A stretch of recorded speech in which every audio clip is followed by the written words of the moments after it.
In the northeastern waters of Australia, deep within the Pacific Ocean, lies a scattering of island nations, hundreds of islands, some no bigger than a hilltop, surrounded by endless blue. Among them is the Kingdom of Tonga, a small country made up of 169 islands, home to just over 100,000 people, and it is right here. Our main characters are Stephen, Sione, Kolo, David, Luke, and Mano, 6 boys attending a strict Catholic boarding school in Tonga's capital, Nuku'alofa. Their ages ranged from 16 to 18, and they all shared one thing in common. They were tired of the rules and craved adventure. Their dream? To steal a small boat and sail away, first to Fiji, some 800 kilometers to the west, and maybe even further, all the way to New Zealand.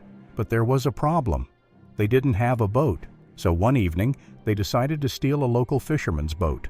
Their plan was impulsive, rushed, and wildly optimistic. They packed what little they could find, a small gas stove, 2 bags of bananas, and a few coconuts. They didn't even think to bring a map, and so, on June 18th, the boys loaded their stolen supplies, pushed off from the coast, and set sail toward Fiji. That evening, as the little boat drifted away from the harbor, no one noticed. The sky was clear, the air calm, just a light breeze brushing the ocean's surface. Their journey began without a single sign of trouble, but after sailing about 8 kilometers north, they dropped anchor for the night and made a fatal mistake. They fell asleep. That's when everything changed. Around midnight, without warning, a violent storm swept in from the southwest. The wind howled, the waves rose high and merciless. The storm tore the sail apart, snapped the rudder, and tossed their oars and food supplies into the sea. All around them was chaos. White foam and black water crashing in every direction. In just a few minutes, the boys were no longer in control of the boat or their fate. They were now adrift, in the middle of the vast Pacific Ocean, surrounded by nothing but darkness. When the boys didn't return home that night, their families and local authorities began to search for them. After discovering that a fishing boat had gone missing, the villagers quickly realized what had happened. The boys had stolen it and tried to escape. But a violent storm had delayed the search efforts by 2 full days. Worse yet, since no one knew about their plan, no one had any idea where to look for them. Tonga's economy relied on farming, fishing, and a small amount of tourism, but its isolation from other nations made trade difficult. It was a poor kingdom, and the idea of 6 young boys dreaming of a better life, sailing toward the wealthier islands of Fiji, wasn't surprising at all. For an entire week, rescue teams searched the islands of Tonga and Fiji, but there was no trace of the boys or their boat. Almost everyone assumed the same. They must have drowned, but they hadn't. Against all odds, the boys were still alive, drifting endlessly across the Pacific, staring at the horizon each day, praying to see land. By the 4th day, their last bit of food was gone. They were weak, starving, and dehydrated, yet they refused to give up. Then, on the 8th day, they spotted something, a tiny island in the distance. Desperate to reach it, they tore apart the boat and used wooden planks and debris as makeshift paddles, rowing with everything they had left. But just as they neared the shore, the waves slammed their small boat into the sharp rocks, smashing it beyond repair. Exhausted and disoriented, they climbed over the jagged cliffs, and for the first time in over a week, set foot on solid ground. The island they had landed on was called Ata, a small, remote piece of land only 1.5 square kilometers wide, surrounded entirely by steep cliffs. There was no one there to help them, because the last inhabitants had left almost a century earlier, and not by choice. In 1863, about 350 people had lived peacefully on Ata, trading with passing ships. One day, a vessel belonging to an Australian named Thomas McGrath anchored nearby. The locals, curious and friendly, approached without suspicion. McGrath had once hunted whales in the South Pacific, but by the 1860s, the whales were nearly gone. So he turned to something darker, the slave trade. He had taken an order for 150 slaves from Peru. Pretending to trade goods, he invited the islanders aboard, offering them food and alcohol. While the unsuspecting villagers celebrated, he ordered the hatch sealed shut, trapping 144 people inside. The ship then sailed away, leaving Ata silent and empty. Those captured islanders were sold as slaves in Peru. When the king of Tonga learned of the atrocity, he tried desperately to bring his people home, but it was too late. The remaining islanders, terrified by the kidnappings, soon decided to abandon the island as well. And from that day on, no one lived there again. That is, until 6 lost boys arrived more than 102 years later. When the boys set foot on the island, they had no idea where they were. In fact, they were now about 160 kilometers south of where they had originally set sail. Their plan had been to travel northwest toward Fiji, but the storm had carried them in the complete opposite direction. At first, survival was almost impossible. To fight hunger, they caught birds and ate their meat, and in moments of unbearable thirst, they even drank the birds' blood, because on this island, there was no fresh water. Not a single spring or stream. Those first few days were pure misery.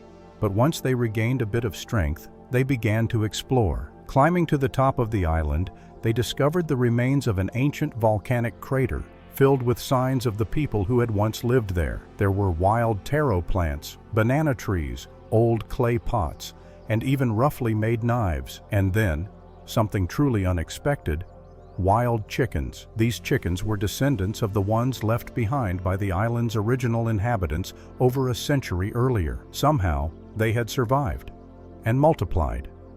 At that moment, the boys realized something powerful. Someone once lived here. Someone once thrived here. And now, what they left behind might be what saves us. They quickly organized themselves into teams of 2, assigning responsibilities for gardening, cooking, and watch duty. Then, using palm leaves, they built a shelter with a thatched roof. From there, they planted a small vegetable garden using the edible roots they had found, and built chicken coops to keep their new source of food safe. To solve the water problem, they carved out large wooden containers from tree trunks and built a rainwater collection system, entirely by hand. Their clothes soon wore out from the harsh island life, forcing them to live naked, which embarrassed them at first. But over time, they simply got used to it. It took them almost 3 months and countless failed attempts before they finally managed to make fire, using only sticks and friction. That first flame was a miracle. For the first time, they could cook food. But the fire meant more than warmth or food. It was their signal to the world. If any rescue ship ever came near, they would see the smoke. So the boys made a pact. The fire must never go out. They kept it burning, day and night. Over time, they built a routine. They even created their own gym and a badminton court, using wood and vines just to stay fit and sane.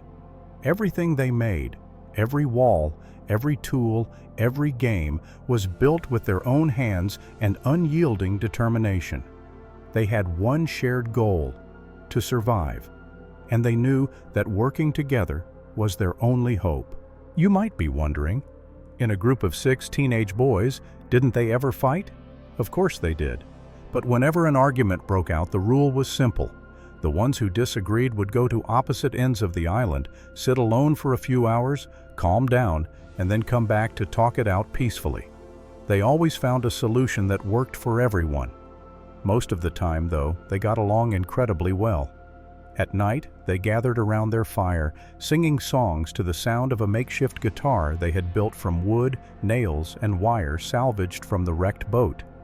Every morning began with songs and prayers, and every night ended the same way. They didn't always agree on everything, but they knew one truth. To survive, they had to stay together and work as one. One day, tragedy struck. One of the boys fell off a cliff while trying to catch a bird and broke his leg. The others immediately climbed down to reach him, carried him back up, and splinted his leg with a piece of wood wrapped tightly in banana leaves. While he recovered, the others took on his tasks. Nobody was left behind. Weeks later, his leg healed completely, leaving only a small scar as a reminder. 6 months passed. No rescue ships, no sign of anyone. They had almost completely lost hope of ever returning home, but they didn't stop trying. At one point, they even attempted to escape the island. Building a small raft out of logs and vines, they set off from the island's southern shore. but after just a few hundred meters, the waves tore it apart, forcing them to swim back to land. Ironically, this failure saved their lives, because they had thought they were north of Tonga and were sailing south. Had they succeeded, they would have drifted straight into the endless waters of the Southern Ocean with nothing but Antarctica ahead of them.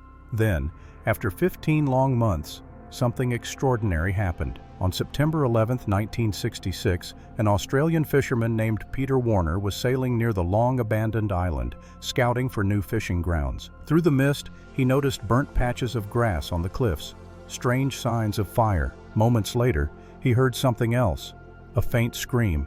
At first, he thought it was a bird, but when he lifted his binoculars, he froze. There, on the rocks, was a group of naked young men waving their arms. As he cautiously steered closer, one of them jumped into the water, swimming toward his boat. Then 5 more leaped off the cliffs, one after another, racing through the waves to reach him. In those days, islands were sometimes used as exile points for dangerous prisoners, so Warner hesitated, but compassion and curiosity got the better of him. He pulled the exhausted boys aboard. One of them, speaking fluent English, told him the unthinkable. They had escaped from a boarding school, stolen a fishing boat, crashed during a storm, and had been stranded on this island for over a year. At first, Peter didn't quite believe their story. To make sure they were telling the truth, he used his radio to contact the Coast Guard in the capital, Nuku'alofa, and gave them the boys' names. After a tense 20-minute silence, a trembling voice came over the radio. These boys were thought to be dead long ago. It was true. The 6 boys everyone had mourned were alive. Peter immediately took them home. When they reached the shore, they were greeted by their families with tears, laughter, and overwhelming joy. Their survival and return was nothing short of a miracle. But that miracle didn't last long. Soon after, the police arrested them for stealing the fishing boat 15 months earlier. The owner of the boat had filed a complaint, and all 6 boys were sent to jail. Peter couldn't believe it. He went straight to the owner, offered him £150, and promised him a deal. If he dropped the charges, they'd all work together on a film about the story. The man agreed, and the boys were freed. The tale of 6 castaway boys surviving on a deserted island became a legend, a story the world would talk about for years. When doctors examined them, they were stunned.